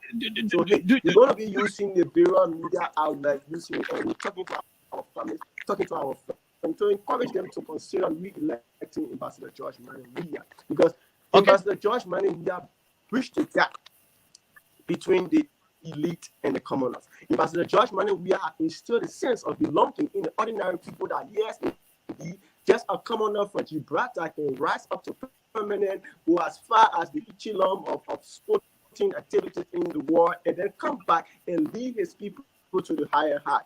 If you look at Liberia prior to the inception of Ambassador George Manneh Weah, there were some missteps with the governance of our country, and thankfully the leadership of Ambassador George Weah and the Coalition for Democratic Change has set in place the moving motion for Liberia that all of us can look back and say, yes, within a period of 5 years, this is where we are. Within a period of 5 years, we have had additional connectivity in our country. Within a period of 5 years, we have had improvement in the healthcare sector. Within a period of 5 years, we have had many roads being connected.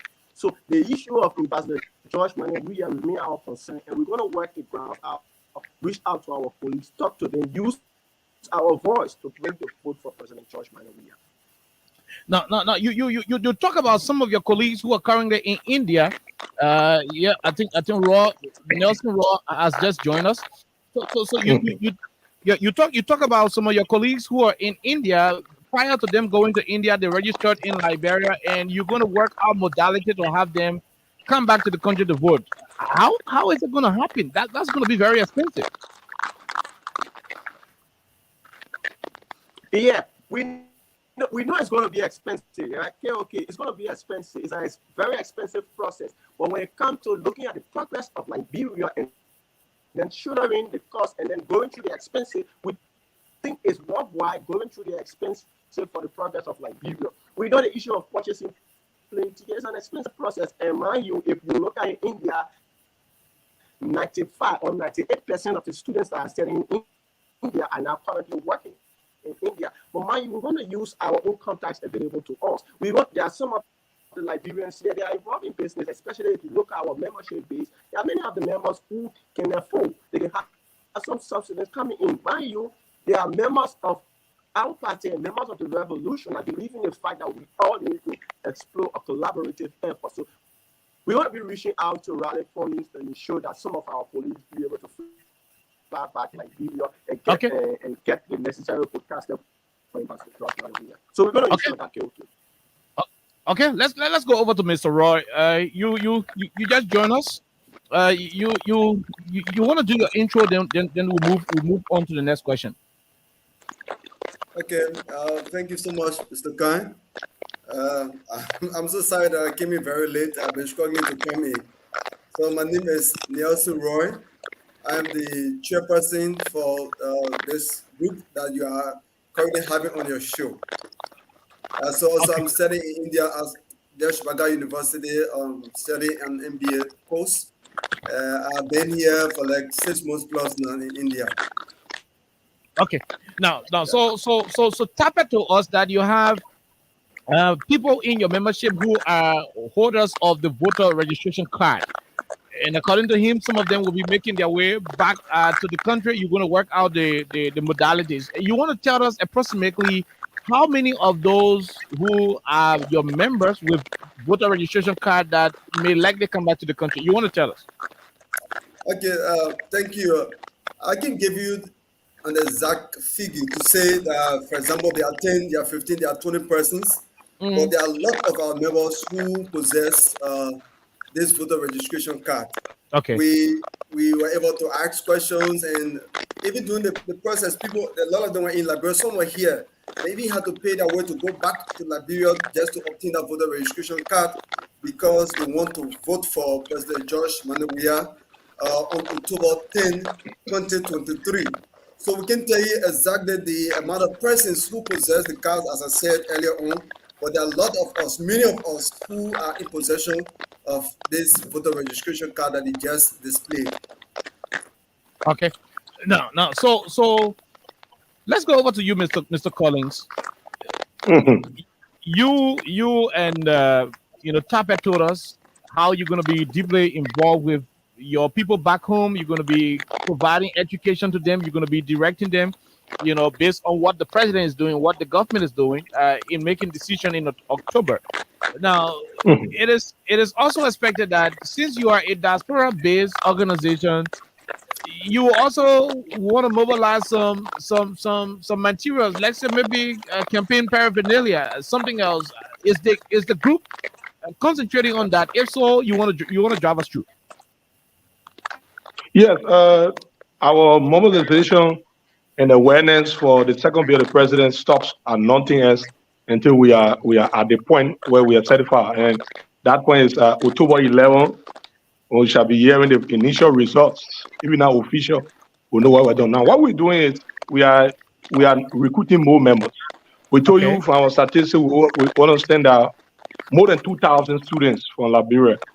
So we're in the process of recruiting more members, and we're also now playing down the issue of collecting some resources. We are making these sacrifices for our nation. We are making this sacrifice for our nation. So we collect some resources, and printing costs will be less on the side, and we are considering all those on the table that we can do some materials, some printing that will even include us, our organization name on the flyers to be sent back home before that time and during the campaign time. The campaign is still long. We are now launching here. We'll go some 2 months. So we consider all that. What we are doing now is we know we on the side, Oliver, to be practical. We have access to the internet. Okay. We follow some of you guys. We follow all the activities in the country. We sit back here, take them, digest them, and then present the facts to our people. One of the challenges that we feel the government is faced with is this lie spread brought by those who want to be. So to get rid of the lies, what we're doing is pushing the truth, the reality, and let everyone be saying this government is running on facts, records. So how do our people have these records? So we are here, we have access to the internet with design flyer. In fact, we are not just here, we are in chat rooms. As I speak, Nelson Roman said we are part of the mirror letter for the re-election of we are. I'm the Secretary General of that group. We are there pushing these ideas, engaging in arguments on the social media and all other platforms. Like I said, we have family back home. Our family listen to us. Our people trust us. Some of them sponsor us. Some of our students are sponsored, interestingly, by officials of the government. So we are all going back there to our family, informing them this is our decision. After we were with you, we came out and we see more, even though we were with you there, but we understand clearly now this is the position. So this is our engagement strategy, and we continue to do more. Okay. You want to add, Mr. Chairman?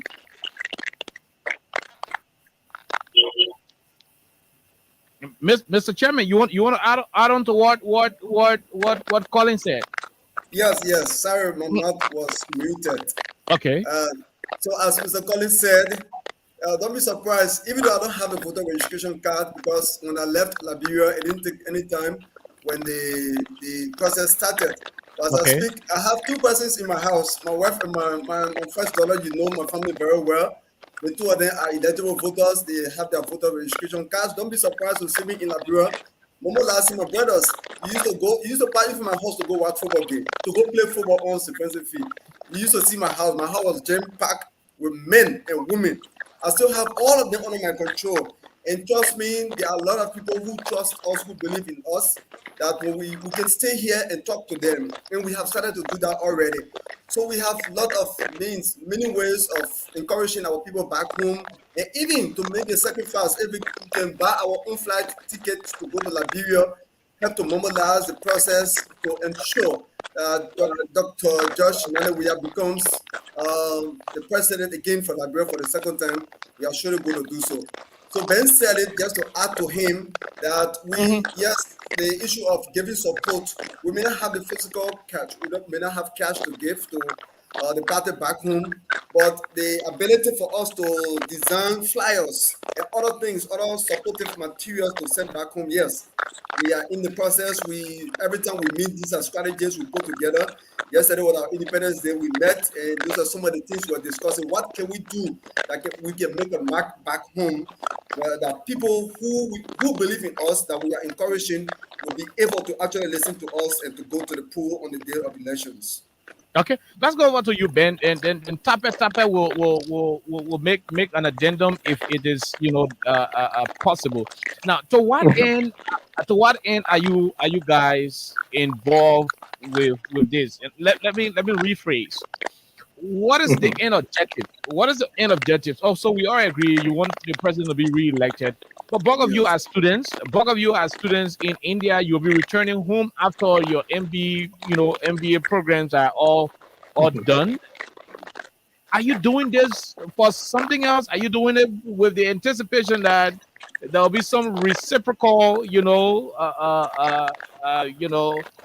contributions from the government? Is that something you're doing this for? Okay.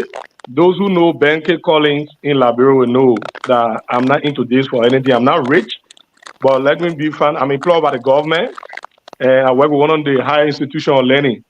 I'm not looking for a job, just to make it clear. Okay. We are doing this because we came to learn out here, and we got to return to our country. We need to make the country safe and sustainable so that we advance it. We don't want to go back to a country. The people out there are coming with different options. Like I told you, they want to fix. To fix something, you have to you got to disorganize it. We don't want to go by and make a country trying to restart while we are on the right trajectory. We want to meet the current path on. I want to go back to Maryland in the next 2 years and see the road connecting closely, the coastal highway getting closer. I don't want somebody who will come and condemn the coastal highway because they already condemning everything that the government is doing. So if I come there, I mean they will stop that coastal highway. They may stop that coastal highway. I want to see what we want to see in general, because politics is interest, and this time our interest is the government, is the Republic of Liberia. We want to see to aid that the development that the government has started, that they will end it, that the coastal highway will be established. We heard of all the projects supported by the World Bank. This project will be sustained. At the end, we'll have our electricity, the dams, we'll have the roads, and then we'll have the opportunity to live in a better Liberia that we all can contribute towards the enhancement of the development. Okay, Tape, you want to add on to it? Are you doing this? Go ahead, Mr. Chairman. Before Mr. Tape keep coming, I want to add to Ben. In line with the same question you asked, we are not doing this to gain favor from the government of Liberia. Okay. We are employed with the government of Liberia. As Ben said, for me, I would say Ben works in the office of the president of William V. Stockman University as special assistant. That's a very good position that earns good salary. I am the second in command of the Department of Human Resources at William V. Stockman University. Okay. It's not a post. The both of us earn very good salaries. So we are not doing this for favor. That's not maybe we don't have jobs that when we return to Liberia we'll be seeking employment with the government. No, we are already employed with government. We are working with. We have been with Stockman University for the past 5 years. For me, Ben, I think up to 19 years. Okay, so we are not doing this. This is not for favoritism. That after our MBAs, after our BBAs, after our MTech, when we return to Liberia, and we will have jobs. No, we already have our jobs. We are on pace study leave as we are here in India studying. So I just want to add to Ben's voice to make this clear, please. Okay. Yeah, Tape, you want to come in? Then we move on to something else. Yeah. Sure. Okay. You see, there's a unique objective for this entire process of the re-election of Ambassador George Weah. We are ending unique and underlying objective is for a better Liberia. KOK, if you look at our country 12 years before the inception of President George Manneh Weah, Liberia had only 2 referral hospitals to boast of. That's the JFK and the Jackson F2 hospital. If you look at currently, we have the Emory Hospital, we have the Kuti Military Hospital, we have the 100-bedroom hospital in Riverside, we have the ongoing construction of the revamped Redemption Hospital, we have the ongoing construction of the SK2 Hospital in Green Chile. So if you look at all of these progresses being made, you will understand our unique objective for the re-election of Ambassador George Manneh Weah is because of a better Liberia. I can tell you this, KOK. I live majority of my life in the black community. For 12 years before the inception of President George Manneh Weah, the people of our community live in continuous darkness. Today, I can tell you a vast majority, over 90% of my community is covered by constant electricity. Is this a reason to re-elect Ambassador George Manneh Weah? I say yes. Currently, there is an increase in the number of medical practitioners on government payroll. Is this a reason to re-elect Ambassador George Manneh Weah? I tell you yes. Today, our 12 graders that said why their parents do not need to worry about why people. Is this a reason to re-elect Ambassador George Manneh Weah? I tell you yes. So because of this, we consider this as a unique objective. Whether you work for government, whether you are in the private sector, we want a space where we can have a better Liberia, where we can have continuous process. So you see us getting involved with this, trying to use our voices, to use our influence to execute and acquire more votes for President George Manneh Weah. The underlying objective is to ensure that we have a better Liberia that can continue on a progressive path. We are clear. There is nothing to redeem. As a matter of fact, since 2017, that led to the 2018 inauguration, the country has been redeemed from the state of backwardness. The country has been redeemed from the fact that the commoners were oppressed. So Ambassador George Manneh Weah and CDC redeemed or rescued the country since 2017. So there is nothing about redeeming Liberia right now. But we want to say that we want to continue the progress of our country. We are choosing continuity over unnecessary change. So we are collaborating effort and going to show that President George Manneh Weah will be re-elected. At the appropriate time, we'll get on the ground, we'll put our foot on the ground, we'll tighten our boots, we'll wear our berets, we'll fasten our jacket, we'll engage the trenches, we'll engage the quarters, we'll engage the ghettos, and talk to our people, rather than vote for Ambassador George Manneh Weah, just like we did 2017. We're going to show you we're going to do more than that for 2023. This is a revolution of continual progress. This is a revolution of a change that we can hope for. I mean that's why it is. So we go over to you, Mr. Chairman. Is there something else that you guys are planning that we did not talk about because we want to go to the lines and speak with our callers? But before we do that, Tape, your line is grinding. You will have to stick your gadget. Tape, yours is grinding.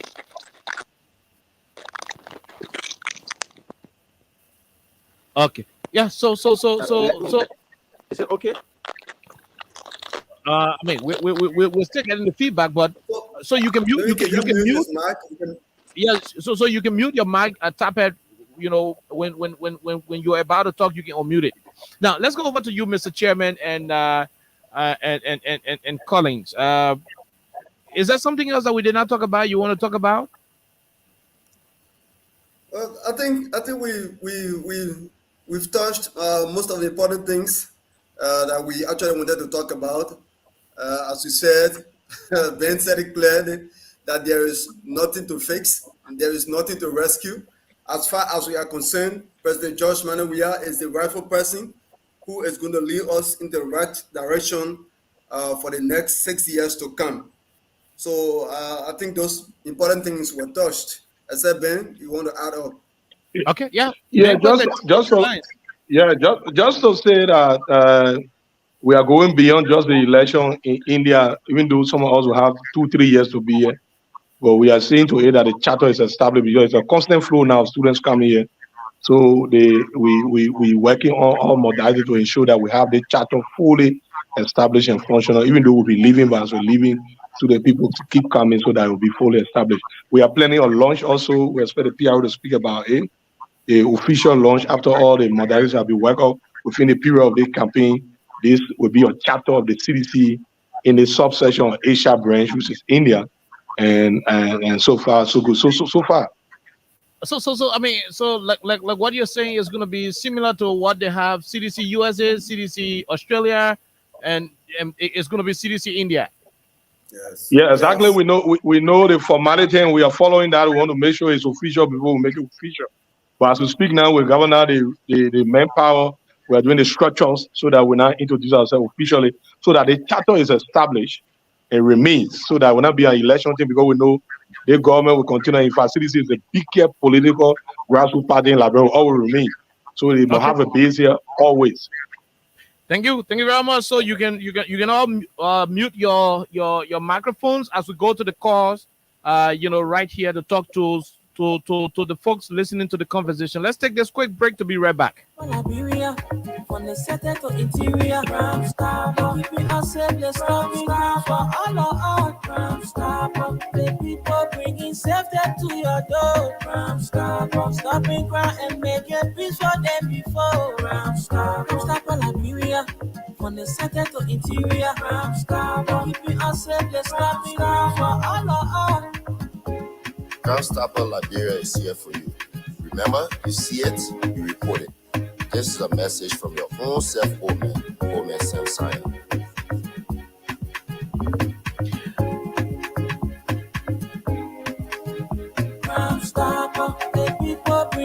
A message from your own self, Omen Sam Sion. Let's leave right now and go to the lines and talk to the callers. They are in India, a group of Liberians in India, and according to them, they are there to study. Some of them living there, but their focus is to rally their family members back in Liberia for the sole purpose of re-electing the president. What do you make of it? Call us on 086-500-104, 0776-104-104, and be a part of the conversation. Let's take the first caller. This person, go ahead. What's your name? Yeah, good evening, my name is Prince Juliet, and I'm calling from Nicotan. Go ahead, Prince. Yeah, let me appreciate your positive guest. There is something they said.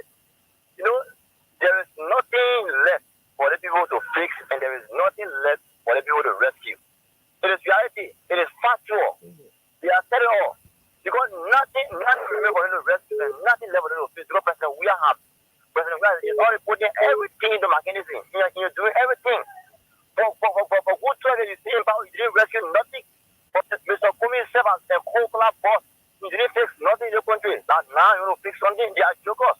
Thank you. We'll make sure that we did Joseph the Dreamer and to replace him with Joseph the Sleeper. Thank you all so much. We leave you right there. Let's take this person on line 2. Oh my God, we missed out on that caller. Let's take this other person. Go ahead, 1 minute. My name is Balama B. Fogba. Go ahead, Fogba. Go ahead, Fogba. Yeah. Okay. Hello. Go ahead. Yeah. I believe we're seeing the pastor the job is a regular person. But as for me, I'm going to tell you for free. Right now, we are in a dungeon. What we call that play operation. Hello. Okay, thank you very much. You said we are in a person. Let's take the other person. Go ahead. 1 minute. Please leave your radio. I beg you. When you call, please leave your radio. Oh, sure. Go ahead. Let's hear you. It's Victor Wars. Why? Let's hear you. Yeah, I want to say thanks to our brother Ebro for that thing that they are doing. I hope we continue this because the people, they are taking one way. The Zaza Kawa said something between we and the people. They said beware that the people they met down here. They said they're going to drink for him. But then at last they drink from the well. Now there's a fight between we and the people. They want to redeem the country, and we the native people, children are coming up. We and them get a fight. So if we continue to bow on them, they will want to go around. But this day they would not be able to go around. So the fight is continuing. So I would would like to tell our brothers there that are abroad to continue and we'll work along with them. Thank you. Thank you very much. Thank you. We'll leave you. We take this other person. Go ahead, sir. Let's hear you. 1 minute. Hello. Hello, sir. Let's hear you. Go ahead. 1 minute. Thank you. Anyway, by the way of introduction, I'm Mimara Ishao. This is India resident. Purpose call to make my input. I want to say this clearly. The student reading law in India, we support the re-election of President William. There are 4 cardinal reasons of why we are supporting this government. Number 1, economically, Liberia are improved. If you look back in the 5 years ago, Liberia economy was below 500 million. Currently, Liberia is indebted $1 billion budget. If you look at the employment, we didn't have youth employment at this level. If you check the statistics, we have more youth than employed in this government.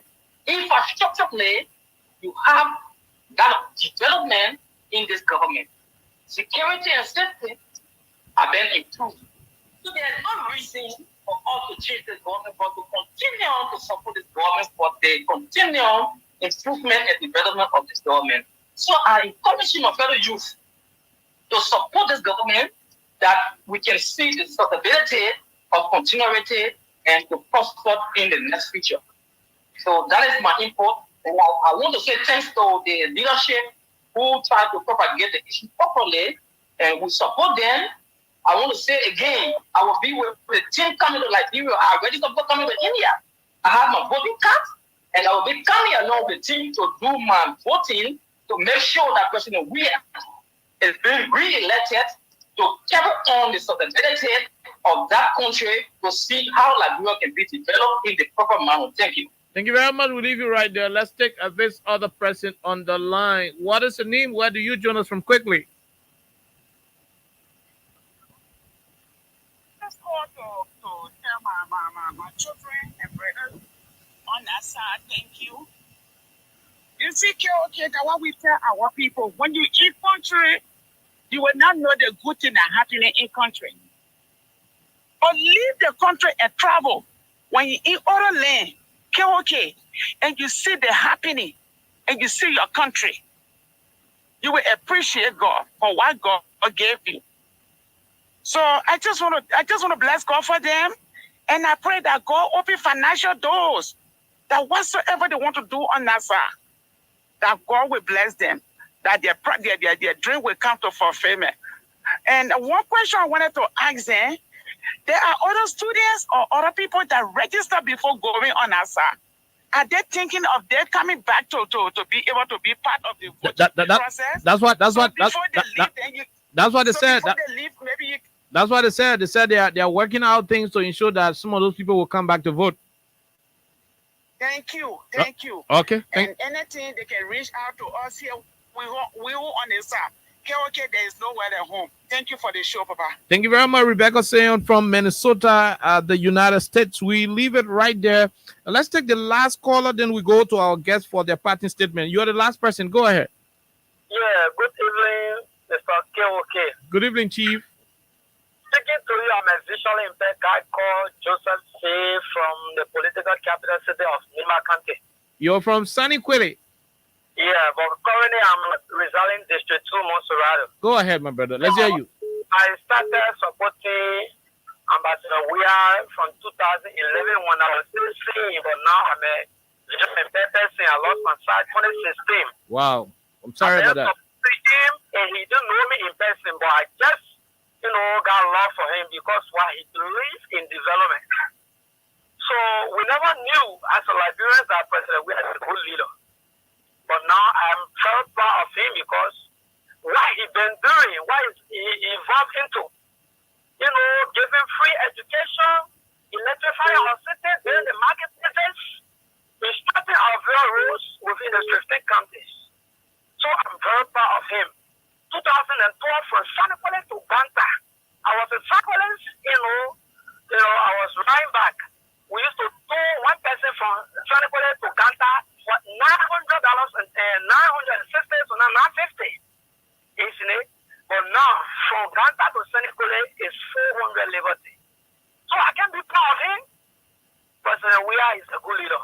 He believes in development. And I even went as far making music for him.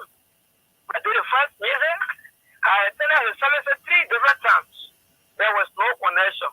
And then just recently, I did music for him.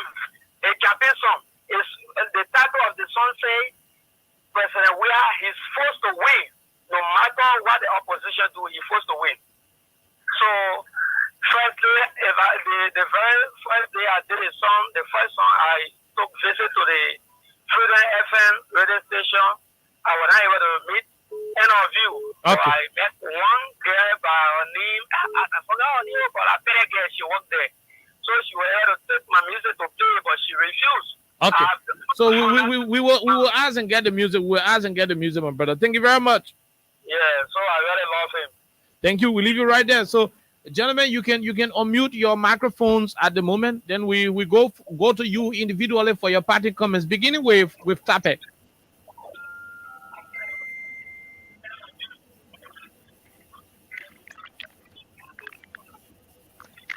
Tapet, your parting comments. Yeah, so I listened to the callers and I want to appreciate them for calling in and giving their view.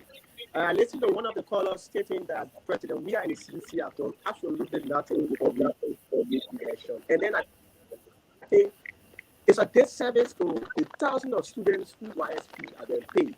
If you come to this radio, come to this platform where thousands of Liberians are home and abroad listening to you, and then you have the listening public that President Weah have done nothing, then you are doing disservice to the woman who is in Zoso or certain part of Salaye district and in quota for the very first time under the leadership of President George Mali. Okay. I think Tapet, your line is terrible. Let's go over to you, Ben, for your parting comments. Then the chairman will wrap it.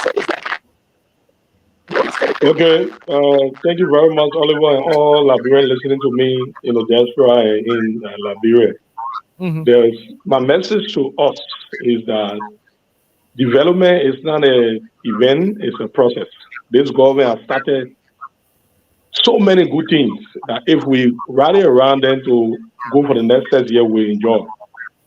Look at the issue of corruption. People think corruption is just arresting people, putting them in jail. But corruption has to do with policy decisions and good laws on the book. Now we have LCC with a very good law now to prosecute corrupt officials. Corruption is not putting somebody in jail. You don't have the rest system and the freedom. You say Zogos on the street. Oh, what's about the drug law? What's about the rehabilitation center we saw that they're renovating? All the things that are processes, they don't think you don't do. So I'm just saying to them, there's nothing for us to rescue. That car that live on the way, that what they can go stand rescue for. This car is not, it's sharp, it's still moving. There's no need to sweep. The house is not dirty. Corruption, yes, but we have the law now in place so we can go ahead. So there's nothing to sweep, there's nothing to rescue, and there's nothing to fix.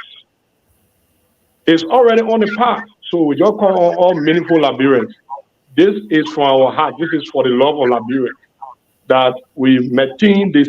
I know politically everyone will not go on one side, but I'm talking about the masses, the Liberian who will benefit from this government. Should they continue in the next 6 years? I'm talking about those who will feel the real impact. I'm talking about those who just want to get to power, and so they are doing all dancing with the devil and all they can to just ensure that they get power. I'm not talking about those who just do it because they hate someone, and so because of that hate, they are blinded by all the goodies that's going on. But I believe the general population who thought, who the people have been fooling, that Liberia is on the wrong path, we understand this, that we know that Liberia is going good, and we put our neck on the chopping board that next 6 years, you'll begin to experience more, and development is not an event, it's a process, and we hope to see them up in October 10 to ensure that the CDC, and that is what we will see. On October 11, KOK, you will start reporting some good news. Thank you. Thank you very much. We'll go over to you, Mr. Chairman, Chairman Nelson Royal. Let's hear you. Let's hear your parting comments quickly. Okay, thank you very much. I first want to say thank you, Mr. Oliver Khan, for hosting us on your show tonight. Thank you so much. I said tonight because it's say it's almost it's 12. about 11:36 p.m. to us here. So that's Wow. what I said tonight. Thank you very much for hosting us on the show. And shortly, I would like to say to all those who are listening to us and our people back home, wherever you are listening to us, we want to encourage you, especially those who believe in us, those who know us, they know what we stand for. We're encouraging all of our family members, all of our friends, our loved ones, wherever they are, to go out on October 10th to vote Dr. George Mane Bakube Klonjale Wia as the next president. I mean, for the second term. That's what I'm trying to say, for the second term in office as president, to be able to complete what he has started. All of the good things he has been doing, we want him to complete them. We don't want them to be left on the highway and then someone else comes and will start to turn the other way to take on different projects. But we want him to complete what he has started. So we are encouraging all of us, all of our friends, all of our loved ones, family members, to go out on October 10th again. I'm saying again, to vote Dr. George Manawia for the second term. Thank you very much.